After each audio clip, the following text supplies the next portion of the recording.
अपना घर है, अपना जमीन है, पैदा हुआ है, 60 साल रहा हुआ है। ऐसे बिना वोट के न्यायाधीश हो गए हैं सब लोग। रेलवे प्रशासन न्यायाधीश हो गया है। क्या मतलब अब तो वोट की हेरिंग है। क्या रेलवे प्रशासन न्यायाधीश हो गया है?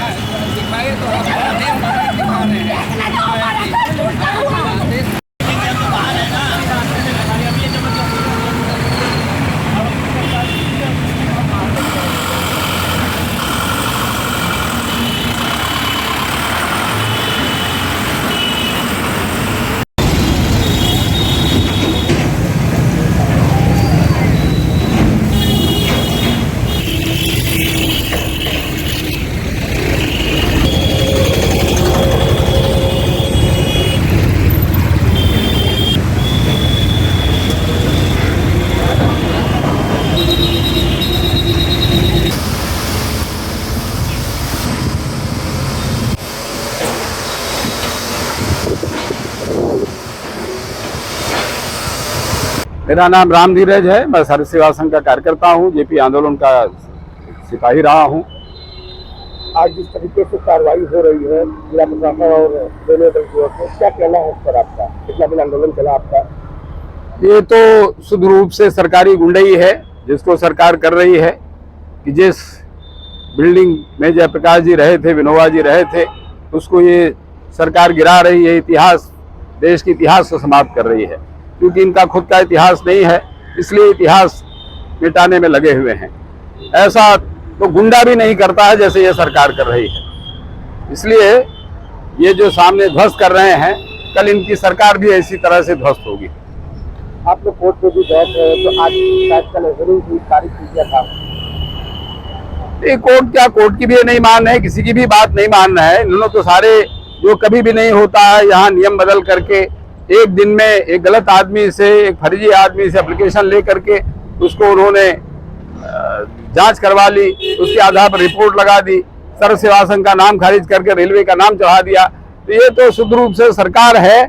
और जो वो दबंगई से, गुंडई से सारे कानून को धता बता करके कर रहे हैं, वो कर रहे हैं। लेकिन हम इसके खिलाफ लड़ रहे हैं, लड़ते रहेंगे। हम न्यायालय भले न साथ दे, लेकिन हम जनता के बीच में जाएंगे और इस प्रोटेस्ट को हम लगातार जारी रखेंगे। जगह को तोड़ा गया है, अभी इन्होंने सबसे पहले उस जगह को तोड़ा है जिसमें नारायण देसाई रहते थे। महादेव देसाई के पुत्र, जो गांधी जी के प्राइवेट सेक्रेटरी थे, उनके पुत्र उसमें यहाँ रहते थे। सबसे पहले उन्होंने तोड़ा है। कितनी चीजों को तोड़ दिया गया? अभी पहले 2 बिल्डिंगों को उन्होंने तोड़ा है। गेस्ट हाउस वाले हिस्से को, जिसमें हम लोग रहते थे, जिसमें नारायण देसाई, हमारे सर्व सेवा संघ के पहले अध्यक्ष धीरेन्द्र मजूमदार, जिसमें और भी हमारे लोग, जो बजाज जी रहते थे, राधाकृष्ण बजाज, जिन्होंने इस पूरे भवन को बनाया था, बजाज परिवार के थे, पहले उन बिल्डिंगों को तोड़ रहे हैं। लगभग कितने एकड़ में जमीन है और कितने भवन इसमें बने हैं? ये करीब 13 एकड़ में कुल जमीन है। उस समय लिया गया था और खरीदा गया था। और आज ये जो जमीन जिसको वो तोड़ रहे हैं, ये करीब हमारी कुल 18-20 बिल्डिंगें हैं जिसको वो तोड़ रहे हैं। तो आप लोग के साथ खड़े हुए थे, तो क्या कितना असर पड़ा उसका?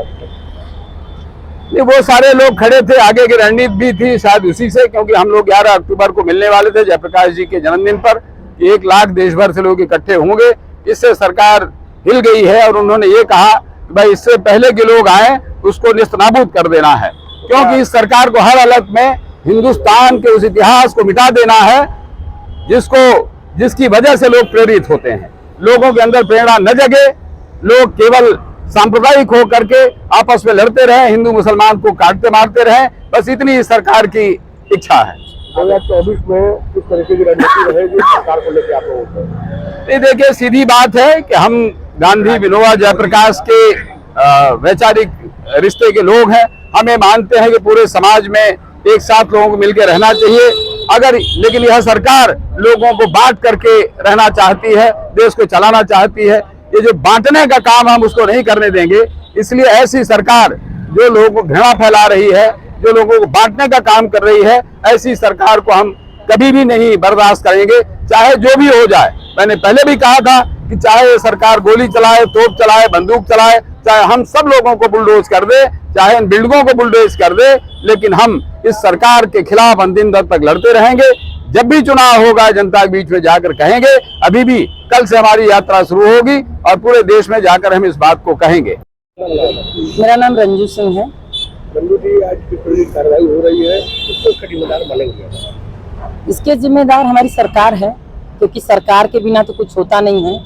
और जिस सरकार को हम लोगों ने बैठाया है वो सरकार इस तरीके की घटना को अंजाम देगा, ये जानकारी हम लोग को नहीं थी। इस तरीके का घटना इन्होंने आज किया है। तो ऐसा इनको कदम उठाना पड़ा, जो कि कल कोर्ट में हियरिंग भी थी, जबरदस्ती अपनी मनमानी करना है। हम जो चाहेंगे वो करेंगे। आप कोर्ट को नहीं मानेंगे, लोगों को नहीं मानेंगे। ये कोई साधारण जगह नहीं है, ये ऐतिहासिक जगह है। ये वो जगह है जिससे संदेश जाता था लोगों को, पूरे दुनिया को संदेश जाता था। शांति और अमन का पैगाम लेकर के यहाँ बैठे हुए लोग थे, इनके ऊपर बुलडोजर चलाया जा रहा है। किस तरीके की सरकार है ये? क्या चाहती है ये दिखा रहे हैं कि हम अमन चैन के पक्षधर नहीं हैं। हम चाहते हैं कि देश जले, लोग जले। इसका ये शुरुआत